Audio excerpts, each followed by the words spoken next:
Hello friends. तो सबसे पहले हैप्पी न्यू ईयर। आपका जो नया साल है वो बहुत अच्छा हो, बीमारियों से बचे रहें, नई नई चीज़ें सीखें, हमारे लेक्चर्स देखें। ठीक है, तो हमारे 3 लेक्चर्स और 2 लेक्चर्स ऑलरेडी आ चुके हैं ओक्टा के, और हमारे लेक्चर्स के साथ साथ ओमिक्रॉन भी आ गया है। तो O for octa and O for omicron. तो आज हमारा 3rd लेक्चर है। तो हमने नेटवी की बात कर लिया, डेक्रोसिस्टाइटिस की, डीसीआर की, एपिफोरा की, हमने सॉरी रिग्रेडिशन की टेस्ट हम कर चुके हैं बात। आज हम बात करेंगे lids of tear film and their abnormalities, epiphora, blepharitis and nuclear syndrome. तो स्टार्ट करते हैं। Tear film layers and abnormalities. Tear film क्या है? एक टाइप की थिन लेयर है जिसका डायमीटर 7.6 to 8 माइक्रोमीटर के अप्रोक्स होता है over the cornea and conjunctiva. Again ये जो थिन लेयर है 3 पार्ट्स में बनी हुई है। इसके 3 पार्ट्स हैं, inner part, middle and outer. Inner की बात करें तो inner mucin layer, middle aqueous layer and outer lipid layer. Inner mucin layer का जो जो थिकनेस है वो 0.2 माइक्रोमीटर है and it is produced by goblet cells and glands of Manz. मैंने ग्लैंड्स ऑफ मेंस मेंशन किया हुआ है, वो कहाँ पर होता है। इसके जो कंटेंट है, सिर्फ कांस्टेंट की बात करें तो इनमें ग्लाइकोप्रोटीन्स होते हैं एंड इट मेंटेन्स मॉइस्चर। ठीक है, अब एक्वस लेयर की बात करें, it is the most thickest layer. 6.5 to 7.5 इसका माइक्रोमीटर का थिकनेस होती है। ये जो 3 लेयर की बात की, इनमें से सबसे थिकेस्ट कौन सी आपकी एक्वस लेयर है और सबसे थिनेस्ट आपकी लिपिड लेयर है। ठीक है, it is secreted bye main and accessory lacrimal glands.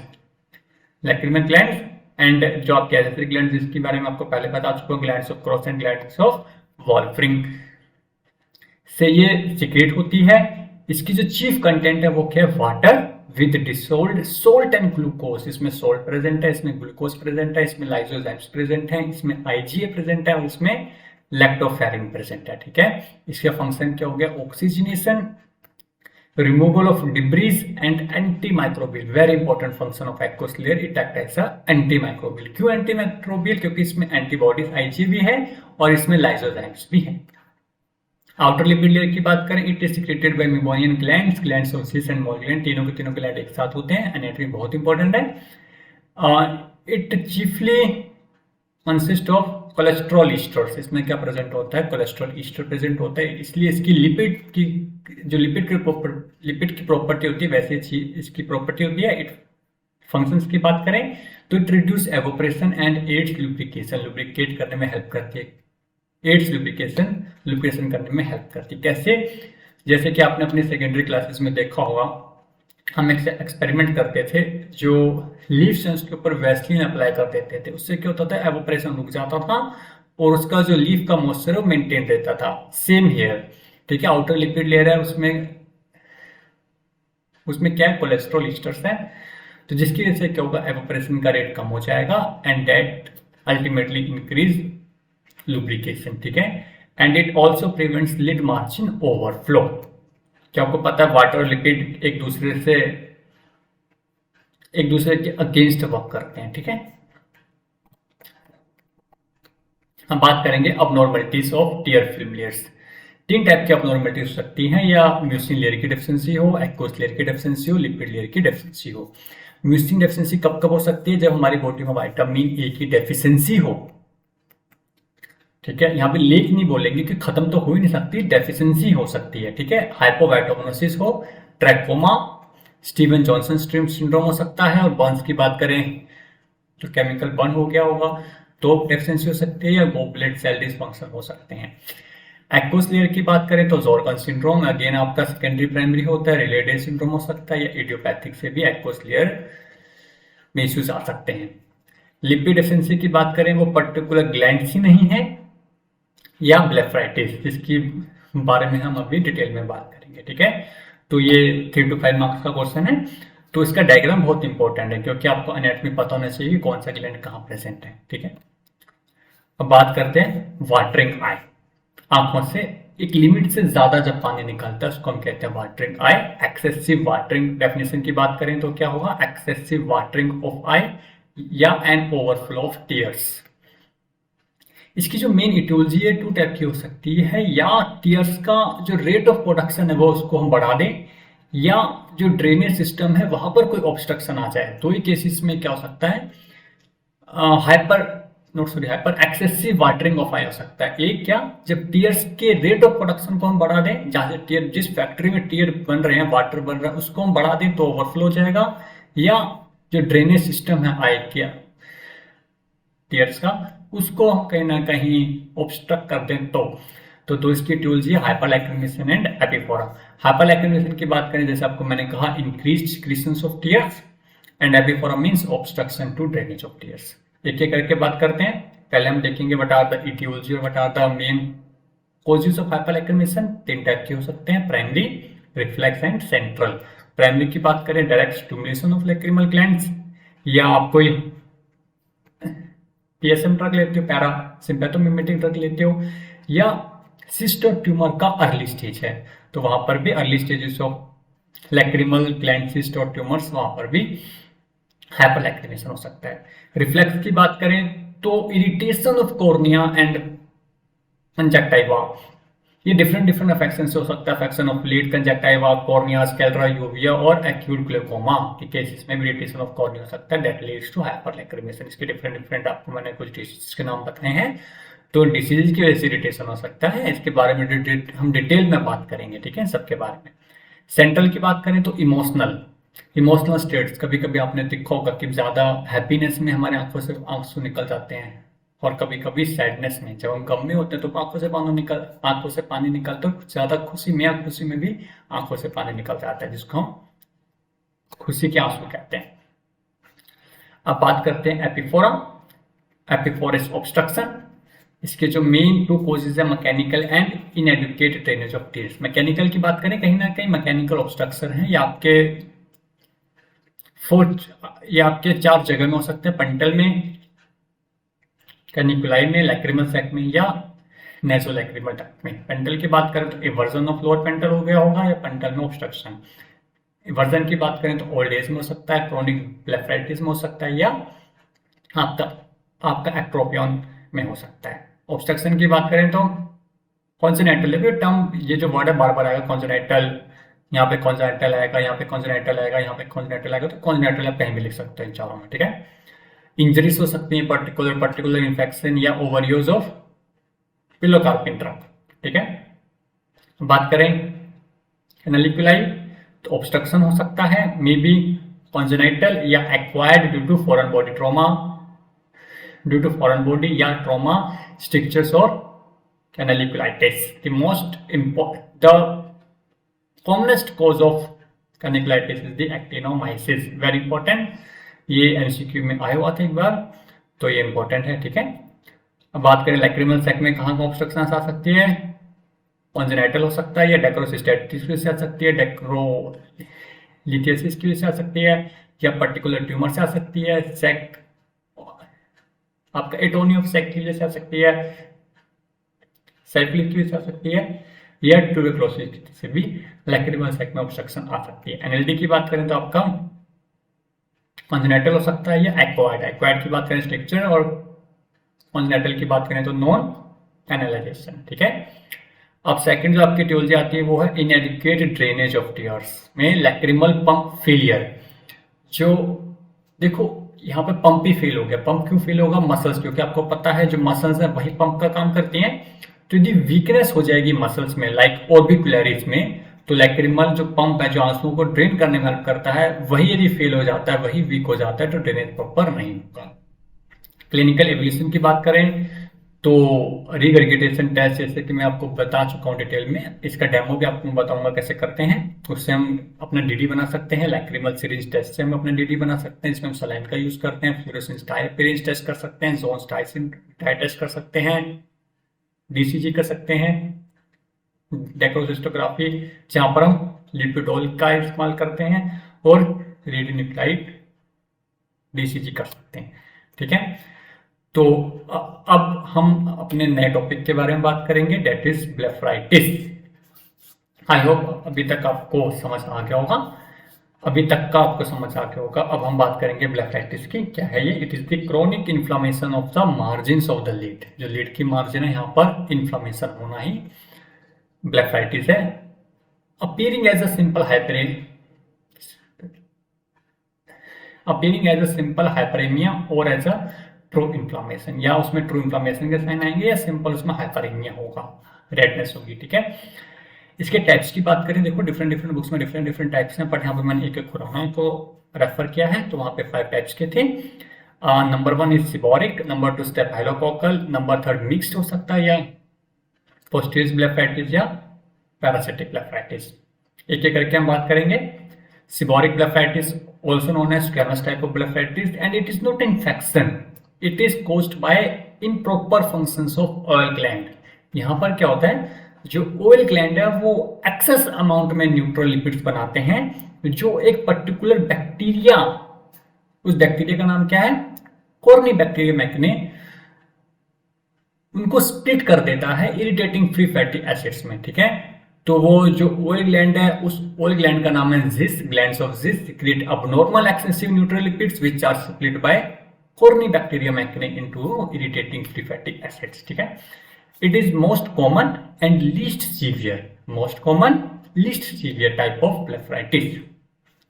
Symptoms की बात करें तो क्या क्या सिम्टम हो सकते हैं? Whitish material at the lid margin. देखोगे लिड मार्जिन आप देखो तो यहाँ पे व्हाइटिश मटेरियल दिखेगा आपको, व्हाइटिश मटेरियल और येलोइश मटेरियल। देखो यहाँ पर यदि मटेरियल का यदि टेक्सचर के चेंज हो जाएगा तो डिसीज चेंज हो जाती है, क्योंकि जो व्हाइटिश मटेरियल सिबोरिक में आता है, येलोइश की बात करें तो वो स्टेफाइलोकोकल में आएगा। ठीक है, तो व्हाइटिश मटेरियल है तो आपका मोस्ट प्रोबेबली ये सिबोरिक या स्क्वैमस ब्लेफराइटिस होगा। Whitish material at the lid margin associated with mild discomfort, irritation. क्यों इरिटेशन हो रही है? बिकॉज जो फ्री फैटी एसिड है वो इरिटेटिंग इन नेचर है, तो जो irritation is the most common symptom of squamous blepharitis. Mild discomfort हो सकता है, इरिटेशन, ओकेजनली वाटरिंग हो सकता है, या history of falling of eyelashes. ठीक है, साइन की बात करें तो accumulation of white dandruff like scales are seen on the lid margin among the lashes. Treatment आपका फ्लैक्सी देखो बाहर हो गया है, लेकिन कोई बात नहीं, हम देखते हैं ट्रीटमेंट क्या है। ट्रीटमेंट है आपका इंप्रूवमेंट ऑफ हेल्थ, यदि हेल्थ को इंप्रूव करें, बैलेंस डाइट लें। Number 2 removal of scales from lid margin से आपको स्किल्स रिमूव करने हैं with the help of lukewarm solution of 3% sodium bicarb, या बेबी शैम्पू जो होते हैं ना, जॉनसन जॉन्स, को भी आप यूज कर सकते हो। फिर उसके बाद एंटीबायोटिक यूज करोगे, स्टेरॉइड आई आप ऑइंटमेंट लगाओगे तो ये ठीक हो जाएगा। ठीक है,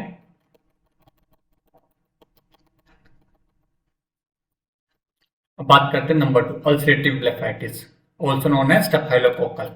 ulcerative blepharitis, it is caused by staphylococci, and it is a chronic staphylococcal infection of the lid margin, usually caused by coagulase positive strain। ठीक है, एक पर्टिकुलर स्ट्रेन का नाम है, याद रहे तो ठीक है, ना रहा तो कोई बात नहीं।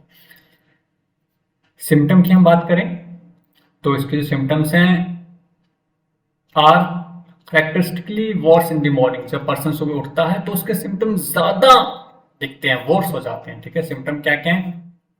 क्रोनिक इरिटेशन होगी, इचिंग खुजली होगी, माइल्ड लैक्रिमेशन, हल्का हल्का पानी निकलेगा, ग्लूइंग ऑफ सीलिया, जो सीलिया इसके चिपके चिपके मिलेंगे, फोटोफोबिया, लाइट की तरफ वो ठीक से देख नहीं पाएगा। देखो उसकी आंखें देखो, क्या लाइट की तरफ देखने के लायक बचा है? नहीं ना।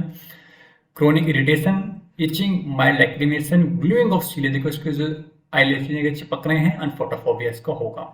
साइन की बात करें तो येलो क्रस्ट, हमने पीछे बात की थी, हमने व्हाइट क्रस्ट को देखा था, यहाँ पर yellow crust are seen at the root of cilia with which glue them together. इसके जो सीलिया होंगे एक दूसरे से चिपके होंगे। ठीक है, small ulcer bleeds easily are seen on removing the crust. जिस क्रस्ट को हटाएंगे तो हमें छोटे छोटे अल्सर दिखेंगे जो इजिली ब्लीड कर सकते हैं। In between the crust anterior lid margin में so dilated blood vessels, rosette formation हमें दिख सकती है। ट्रीटमेंट की बात करें तो आपको येलो क्रस्ट हटाने होंगे after softening and hot compress करने के बाद with solution of 3% sodium bicarb, जो हमने पीछे बात की। फिर आपको एंटीबायोटिक देनी है, 3 टाइप के आपको एंटीबायोटिक देने हैं, रूट उसका चेंज करना है। नंबर 1 ऑइंटमेंट एंटीबायोटिक दोगे, ठीक है, आई ड्रॉप्स में एंटीबायोटिक दोगे और एक सिस्टेमिक का एंटीबायोटिक आप दोगे, ठीक है। Antibiotic ointment should be applied at the lid margin immediately after removal of crust at least distally, BD में आपको देनी है। एंटीबायोटिक आई ड्रॉप की बात करें, should be instilled 3 to 4 times in a day, 3 से 4 बार आंखों में डालनी होगी। एंटीबायोटिक्स की बात करें जो हमें सिस्टेमिक रूट से देनी है, ओरल रूट से देनी है, वो आपकी रिथ्रोमाइसिन एंड टेट्रासाइक्लिन है और टेट्रासाइक्लिन है। और साथ में हमें एंटी इन्फ्लामेटरी ड्रग्स देनी, क्योंकि जो इसकी सूजन है थोड़ा सूजन भी कम हो जाए। इसमें हम जो प्रेफर करेंगे वो इबुप्रोफेन है, helps in reducing the inflammation, ठीक है। अवॉइड रबिंग ऑफ आई और फिंगरिंग ऑफ लिड्स, हमें ऐसे मसलना नहीं है उंगली से, ठीक है। तो ये हमारा हो गया ऑपरेटिव ब्लेफाइटिस। अब बात करें पोस्टीरियर ब्लेफाइटिस, अगेन 2 टाइप का होता है। नंबर 1 क्रोनिक ब्रोंकाइटिस और एक्यूट। इसमें क्या होता है, जो मेबोनियन ग्लैंड्स हैं उनका डिसफंक्शन हो जाता है and seen more commonly in the middle age person, जहाँ मिडिल एज का मतलब है यंग में ज़्यादा दिखता है, जिनको माउथ में एक्ने हो जाते हैं, एक्ने से पूरा मुंह भर जाता है, उनको यूज देखने को मिलता है, ठीक है। या सिबोरिक डर्मेटिस हो, उनमें ये देखने को ज़्यादा मिलता है। साइन एंड सिम्टम्स की बात करें तो व्हाइट फ्रोथी सिक्रीशन आपको दिखेगा, व्हाइट फ्रोथी झाग टाइप का आपको सिक्रीशन दिखेगा on the eyelid margin and canthi. On eversion of eyelids vertical yellow streaks आपको दिखेंगी shining through the conjunctiva are seen at the lid margin. Opening of meibomian glands become prominent, आप देख सकते हैं यहाँ पे ग्लैंड्स प्रोमिनेंट हो गया विद थिक सिक्रीशंस, ठीक है। एक्यूट मेबोनियन की बात करें, it is mostly due to staphylococcal infection, ठीक है। ट्रीटमेंट की हम बात करें तो रिपीटेड वर्टिकल लिड मसाज, हमें यहाँ पे वर्टिकल मसाज करनी होगी लिड की, followed by rubbing of antibiotic steroid ointment at the lid margin. यहाँ पे आपको एंटीबायोटिक आई ड्रॉप्स देनी है 3 to 4 टाइम्स, सिस्टेमिक एंटीबायोटिक देनी है टेट्रासाइक्लिन 6 से 12 हफ्ते के लिए, 6 to 12 वीक्स के लिए। मेनस्टे ट्रीटमेंट ही इसका यही है, tetracycline for 6 to 12 weeks remains the mainstay of treatment of posterior blepharitis, ठीक है। इथ्रोमाइसिन भी आप यूज कर सकते हो जहां पर टेट्रासाइक्लिन प्रोहिबिटेड है या कॉन्ट्राडिक्टेड है। अब बात करें पैरासिटिक ब्लेफाइटिस, नाम से पता चल रहा है ब्लेफाइटिस कोज बाय पैरासाइट्स। तो 2 आपके पैरासाइट्स हैं, number 1 Demodex folliculorum and blepharitis palpebrarum. तो पहले वाले की बात करें blepharitis acarica, chronic blepharitis associated with Demodex folliculorum infection. और फिजियोसिस पैल्पेब्रम की बात करें, it is due to crab louse, very rarely due to head louse, ठीक है। फीचर्स की बात करें, जितने भी हमने फीचर्स की बात की पीछे ब्लेफाइटिस की सभी देखने को मिल सकते हैं। एडिशनली बात करें तो presence of nits at the lid margin and at the root of eyelashes, यहाँ पे आपको मिलेंगे निट्स मिलेंगे, ये इसका कैरेक्टरिस्टिक फीचर है, ठीक है। ट्रीटमेंट की बात करें तो मैकेनिकली रिमूव करना होगा निट्स को with forceps, followed by rubbing of antibiotic ointment on lid margin and delousing of patient, other family members and clothing and bedding, ठीक है। कॉम्प्लिकेशंस भी हो सकते हैं ब्लेफाइटिस के, क्या क्या हो सकते हैं, आईलेस में प्रॉब्लम आ सकती है, हो सकता है कि जो आईलेसिस हैं फॉल आउट हो जाए, अब नॉर्मली ग्रो करना स्टार्ट कर दें, मिसट्रैक्टेड हो जाए या लूज कलर। यहाँ पे आईलिड स्किन प्रॉब्लम हो सकती है, एक्सेसिव टीयरिंग हो सकता है या ड्राई आइज हो सकता है, स्टाई हो सकता है, सेलोजिन हो सकता है, क्रोनिक पिंक आई या इंजरी टू कॉर्निंग। एक एक की बात हम डिटेल में करेंगे इनके रिस्पेक्टिव चैप्टर्स में, ठीक है। अब आता है आपका म्यूगली सिंड्रोम, आई होप ये लास्ट टॉपिक है आज का।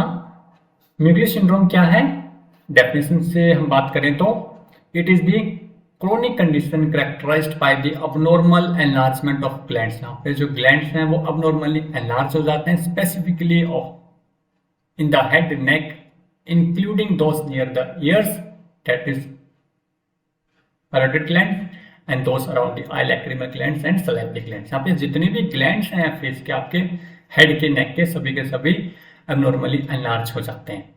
सिनोनिम की बात करें, सिनोनिम्स आपके मल्टीपल सिनोनिम्स दे रखे हैं इसमें, लाइक डेक्रोशैलो एडिनोपैथी या dacryosialoadenopathy, Mikulicz Radecki syndrome, Mikulicz Sjogren syndrome, Mikulicz syndrome या वॉन म्यूक्लिस सिंड्रोम।